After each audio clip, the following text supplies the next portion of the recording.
जय गुरुदेव। देखो दोस्तों, बाबा जय गुरुदेव की प्रार्थनाओं से क्या होता है? अपार शक्ति मिलती है। प्रार्थनाओं से अदृश्य शक्तियाँ बुलाई जा सकती हैं और प्रार्थनाओं से बढ़कर संसार में कोई भी अन्य वस्तु नहीं। प्रार्थना किसकी करनी चाहिए? सद्गुरु की, गुरु की। उनसे क्या होता है? अपार शक्ति मिलती है। और सुमरन किसका करना चाहिए? सद्गुरु का, सद्गुरु का। और भजन का मतलब होता है आना और जाना। आना कहाँ, जाना कहाँ? आना मतलब ये संसार में हम हैं, और जाना मतलब यहाँ दिव्य दृष्टि, यहाँ खुलना, यहाँ बिंदी जहाँ औरत लगाती, यहाँ से आंख बंद करके उस परमात्मा भगवान के दर्शन करना। दूसरा है आपको कर्म और धर्म। दो चीज़ हैं। कर्म किसे कहते हैं? जो हम कर्म करते हैं। और धर्म किसे कहते हैं? हमारा ईमान। ये कर्म और धर्म तराजू के दो पलड़े हैं। तो ये तराजू के पलड़े, तो इसमें अपने कर्म तोलने हैं और इसमें हमें अपना धर्म तोलना है। क्या जो हम कर्म कर रहे हैं वो क्या सत्य कर्म है या झूठ कर्म है? अगर हम सत्य कर्म करेंगे तो तोलने वाला कौन है? खुद इंसान। अगर तुम सत्य तोलोगे तो परमात्मा, खुदा, अल्लाह, वाहिगुरु जिसे कहते हैं, वो आपको मिल जाएगा। आपको कहाँ मिलेगा? अपने मनुष्य शरीर के अंदर। वो सब कुछ अंदर है।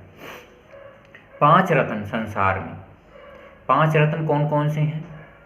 सत्संग, भजन, दीन, दया और उपकार। ये 5 रत्न हैं संसार में। कोई भी इंसान को अगर 5 रत्न ग्रहण करता है तो परमात्मा का बहुत अत्यंत प्यारा होता है और उसे परमात्मा के सारे लाभ प्राप्त हो जाते हैं। कहा भी है तीर्थ जाए फल एक है, और संत मिले फल 4, और सद्गुरु मिले फल अनेक हैं, कह गए कबीरा दास। तो आपको अनेक फल चाहिए तो सद्गुरु की प्रार्थनाएं करनी चाहिए। और प्रार्थना 1 घंटा सुबह और 1 घंटा शाम होनी चाहिए। या आधे घंटे का सुमरन करो, आधे घंटे प्रार्थना करो। अगर किसी पर कोई भी ऊपरी चक्कर होता है, जो भूत प्रेत की व्याधाएँ होती हैं, 10-20 साल हो गए, 50 साल हो गए, ख़त्म नहीं हो पा रहे हैं, तो आप 1 घंटा प्रार्थना करिए सुबह। और आपको मान लो कोई प्रार्थना करनी नहीं आ रही, समझ में नहीं आती हैं, तो आप अपना नाम और पता हमें लिखवाइए, तो हम आपको फ़ोन नंबर पे सही करके तरीका बता देंगे, जिससे कि वो प्रार्थना करने से आपको लाभ अत्यंत हो। और कोई समस्या का ऐसा समाधान नहीं जो इन प्रार्थनाओं से ना हो। सारी समस्याओं का समाधान प्रार्थनाओं में है। और ये प्रार्थनाएं परम संत बाबा जय गुरुदेव की हैं। देखो, ये इनका फोटो है। इनका मंदिर कहाँ है? मथुरा में। एक मंदिर कहाँ है? दूसरा खितौरा में। और वहाँ एक मनोकामना पूरी होती है। इनका मंदिर बाबा जय गुरुदेव ने बनवाया था, दादा गुरु जी का। और मंदिर जो है मनोकामना पूर्ण होती है। आपको वहाँ क्या चढ़ाना है? बुराई, अपनी बुराई चढ़ाओ और एक मनोकामना का लाभ लो। और है 68 तीर्थ। 68 तीर्थ कहते हैं ना, हे गुरुदेव प्रणाम तुम्हारे चरणों में। 68 तीर्थ गुरु के चरण कमलों में हैं। 64 तीर्थ और 4 गुरु, 68 हो जाते हैं। 4 गुरु कौन कौन से हैं? एक तो गुरु होता है, गु माने अंधकार। अंधकार कै लोकों में? 4 लोक में। एक तो हमारे लोक में। वो कैसे अंधकार है? इसमें प्रकाश भी है और अंधकार भी है। अंधकार ऐसा है कि आदमी को स्वयं, इंसान को स्वयं ये पता नहीं है कि मैं मरने के बाद कहाँ जाऊँगा और मरने से पहले मैं कहाँ था। ऐसे ही लिंग लोक में भूत प्रेतों की रचना होती है। उन्हें भी पता नहीं कि मरने के बाद कहाँ जाएंगे, उम्र पूरी होने के बाद। देवताओं को भी पता नहीं कि हमारी आयु कितनी है और कितनी खत्म हो जाएगी। ऐसे ही जो ईश्वर है, इन सब का 3 लोक का मालिक है, उसे भी खुद पता नहीं कि मेरी आयु कितनी है। जो जिस आयु में है उसे उससे ही मोह ममता है। तो अब हैं मथुरा जब जाओगे आप, तो आपकी एक मनोकामना पूर्ण होगी। तो उस मनोकामना आप क्या मांग सकते हो? संसार की कोई वस्तु मांग लीजिए, भगवान को मांग लीजिए, कोई बीमारी हो उसका लाभ मांग लीजिए। खितौरा में जाइए, वहाँ अमृत जल मिलता है। बहुत बीमारियों में अमृत जल काम आता है। दूसरी है 5 चीज़ें हैं। एक तो इंसान, आप इंसान को सब जानते हो। दूसरा कौन सा है? भगवान। तीसरा कौन सा है? परमात्मा। चौथा कौन सा है? शब्द। और पांचवा कौन सा है? आनंद। 5 रत्न हैं, ये 5 चीज़ें हैं, 5 हैं, पांचों को आप खोज कर सकते हो। कहाँ कर सकते हैं? मनुष्य शरीर के अंदर। खोज करने की युक्ति क्या है? प्रार्थनाएं। प्रार्थनाओं से पता नहीं अपार शक्ति मिलती है। एक बात बताओ, जब आपको अपार शक्ति मिलेगी तो फिर आपको परेशानी क्या रहेगी? शारीरिक मजबूत रहेगा, हष्ट पुष्ट रहेगा। कोई ऐसी बीमारी नहीं जो 1 घंटा प्रार्थना करने के बाद वो बीमारी खत्म ना हो जाए। पर आपको नियम से कहिए। एक बाबा जी ने नारा लगाया था, बाबा जी का कहना है, और शाकाहारी रहना है।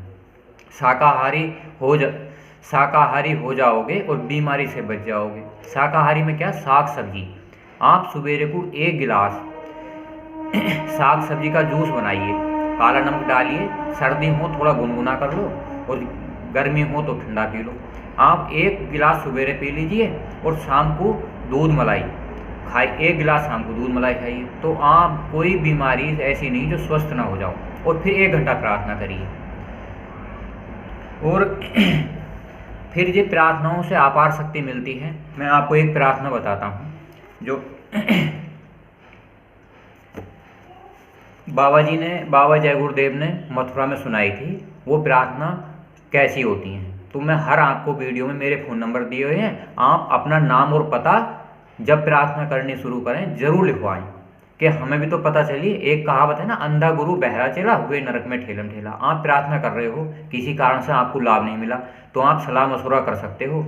एक गुरु किसी भी इंसान को, एक इंसान के ऐसे की ज़रूरत होती है जो बोलता चालता हो, तो उससे ज़रूरत है कि राय मशवरा लेने की कि हमें वास्तव में, अगर मान लो आपने ऊपर की दिव्य दृष्टि खुली और आपने कुछ देखा, तो आपको क्या पता चलेगा वो ईश्वर है भी नहीं। तो ईश्वर को जानना बहुत ज़रूरी है, परमात्मा को जानना बहुत ज़रूरी है, ब्रह्म को, पार ब्रह्म को जानना बहुत ज़रूरी है। तो कितने हैं? आज हमारे अंदर 24 कलाएँ हैं। 24 कलाएँ, आपको 24 कलाओं के मैं नाम बताता हूँ। एक तो है काम। काम किसके अंदर है? आदमी के अंदर, जो भोग वासना करता है। फिर है काम क्रोध, फिर लोभ, फिर मोह, फिर अहंकार। फिर 3 गुण हैं, रजोगुण, तमोगुण, सतोगुण। तो 8 तत्व से इंसान जो है पूरी जिंदगी काम करता रहता है। पर अगर हम इंसान के गुण अपने में ले आएँ तो इंसान के गुण पता है क्या है? शील, क्षमा, संतोष, विनय, विवेक, सेवा, सत्संग और भजन। ये 8 तत्व किसके हैं? इंसान के। तो हमें क्या है? इंसानियत का पाठ पढ़ाना है। अगर इंसान के अंदर इंसानियत आ जाती है और परम धर्म आ जाता है तो भगवान ऐसे मिलता है जैसे एक आदमी औरत का, दोनों का मिलन हो जाता। कोई परेशानी, कोई चिंता नहीं। अगर इंसानी कर्म नहीं आते हैं तो वो सदा दूर रहेगा। बाबा जी ने कहा था, कलयुग जाएगा और सतयुग आएगा तो आपका कचूमर निकल जाएगा। अगर आपका कचूमर चाहते हो कि ना निकले तो आप क्या चाहोगे? बाबा जी से प्रार्थना करिए, बाबा जी से अपार शक्ति मिलेगी और अदृश्य शक्तियाँ बुलाई जा सकती हैं। बाबा जी का उन प्रार्थनाओं से अंदर में एक ऐसा सरूर आएगा जैसे आपने देखा नहीं। बहुत से कहते हैं भैया हम पर कालिया आ गई, कोई कहते हैं हम पर हनुमान जी आएंगे। तो बाबा जी आपके शरीर में मौजूद रहेंगे और अगर आपकी इच्छा होगी तो बाहर भी आपको देखने को मिलेंगे। और आपको दूसरी है कि अंतर्दृष्टि में भी देखने को मिलेंगे। बाबा जी ने कही थी कि मैं 400 साल तक आपकी मदद करूंगा। तो है मैं बताऊं, खोजरी पिया को निज घट में। उस पिया को अपने निज घट में खोजो। अपने कहाँ खोजो? यहाँ, आंख बंद करके यहाँ खोजो। पर खोजोगे कैसे? जब आधा घंटा बाबा जी का सुमरन करोगे, क्या करके? जय गुरुदेव, जय गुरुदेव, जय गुरुदेव, और फिर उनकी प्रार्थना करोगे। तो आप 1 घंटा दीजिए। महापुरुषों ने कहा कि अपनी कमाई का 10वां अंश कहाँ डालो? ये देखो, ये गुल्लक बना लो, अपनी कमाई का 10वां अंश इसमें डालते रहो। वो धन कहाँ खर्च करना है? आपको 3 जगह खर्च करना है। 3 जगह कहाँ? एक तो साधगी संगत में, दूसरा कहाँ करना है खर्च? मथुरा जाने में। एक कहाँ करना है? खितौरा जाने में। अगर इन 3 जगह आप गुरु का प्रचार में, गुरु जी की महिमा में, गुरु जी के गुणगान में खर्च करोगे तो आपको सदोगति मिलेगी, आत्म कल्याण का मार्ग मिलेगा, मोक्ष मिलेगा, मुक्ति मिलेगी। कह रहे खोजरी पिया को निज घट में। कहाँ खोजो? अपने यहाँ घट में।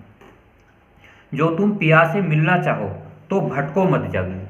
अगर तुम परमात्मा से, भगवान से मिलना चाहते हो तो इस जग में मत भटको। भटकने का मतलब ये है कि ये नहीं कि काम छोड़ दिया, घर बार छोड़ दिया, बच्चे छोड़ दिए। इसका मतलब मोह ममता कम कर दो, उनमें रहो, उनकी सेवा करो। परमात्मा की, भगवान की आत्माएं जान सेवा करो, पर उनसे इतनी मोह ममता मत रखो। विचारों की भक्ति है। अगर आप एक विचार, रोटी सामने लग लो, 100 बार कहो रोटी रोटी रोटी रोटी, तो आपके मुंह में नहीं जाएगी, पर रोटी खा लोगे तो शरीर संतुष्ट हो जाएगा। ऐसे ही मन होता है। मन को क्या चाहिए? सुमरन। और क्या चाहिए? प्रार्थना। आत्माओं को क्या चाहिए? भजन। भजन पता है क्या होता है? आंख बंद करी और लेट गई, लेट के आत्मा निकल जाती है और ऊपर के लोग देख लेती है। क्या ये सोचो कि हम कभी तो मरेंगे ही, जब हम मरेंगे तो हम जीते जी अपना घर क्यों ना देख लें। आज ये अपना घर है, पर एक दिन ऐसा होगा इस संसार को छोड़ कर जाना पड़ेगा। आपको चाहिए कि वो जीते जी उस परमात्मा को देख लो। सारे संतों का उद्देश्य ही परमात्मा को प्राप्त करवाना होता है। आपको चाहिए परमात्मा को प्राप्त करना। एक अवसर है, कलयुग जाएगा, सतयुग आएगा, आपका कचूमर निकल जाएगा अगर आपने साधना भक्ति नहीं करी। तीर्थ व्रत कर्म आचारा, ये अटका में मग में, मतलब मध्यम में अटका देती हैं। मध्यम में मतलब ना तो इधर जाओगे ना उधर जाएंगे। तीर्थ करते रहो, व्रत करते रहो, उपवास करते रहो, आप इनमें ही भटकते चले जाओगे, पर आपको आत्म कल्याण का मार्ग नहीं मिलेगा। जब तक सद्गुरु मिले न पूरे, पड़े रहोगे अंधकार में। जब तक तुम्हें सद्गुरु नहीं मिलते पूरे, जब तक अंधकार में पड़ते रहोगे। 4 गुरु संसार में और 42 वंश।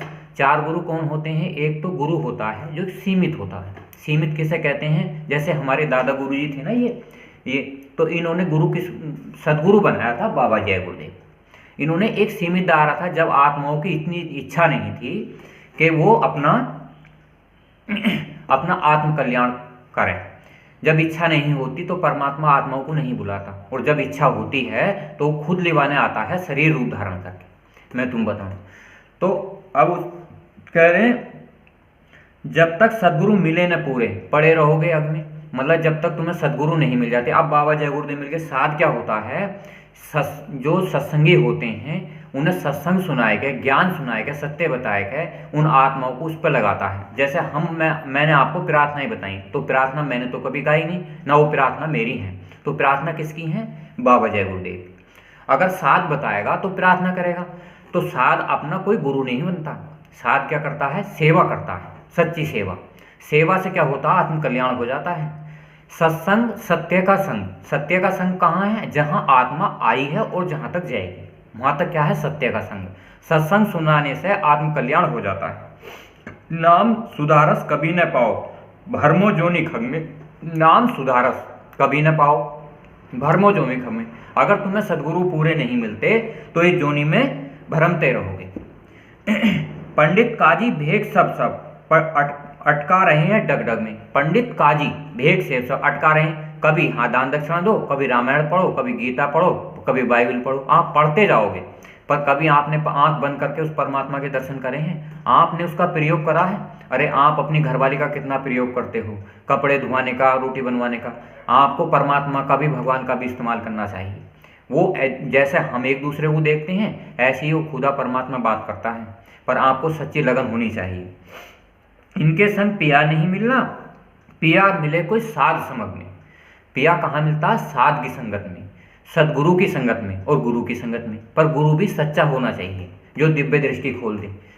एक घड़ी आधी घड़ी, आधी में पुनियाद, और तुलसी संगत सादगी, हटे कोट अपराध। तो यह तो भूले विषयवास में, भरमो जोनी रग रग में। यह तो भूले विषयवास में, यानी कि काम क्रोध लोभ मोह अहंकार में सब भूल गए विषयवाद में। और भरमो जोनी, बहुत सारी आपको जोनियां मिलेंगी, कीड़े मकोड़ों की, जीव जंतुओं की, अगर आप सदगुरु भक्ति नहीं करते हो, गुरु की भक्ति नहीं करते हो और साध की संगत नहीं करते हो। इन बिना संत कोई भेद न पावे, तो ही कहे अलग में। इन बिना सदगुरु कोई भेद नहीं पा सकता उस परमात्मा का। जब भी संत सदगुरु आए हैं तो उन्होंने अपना भेद बताया है। जय गुरुदेव।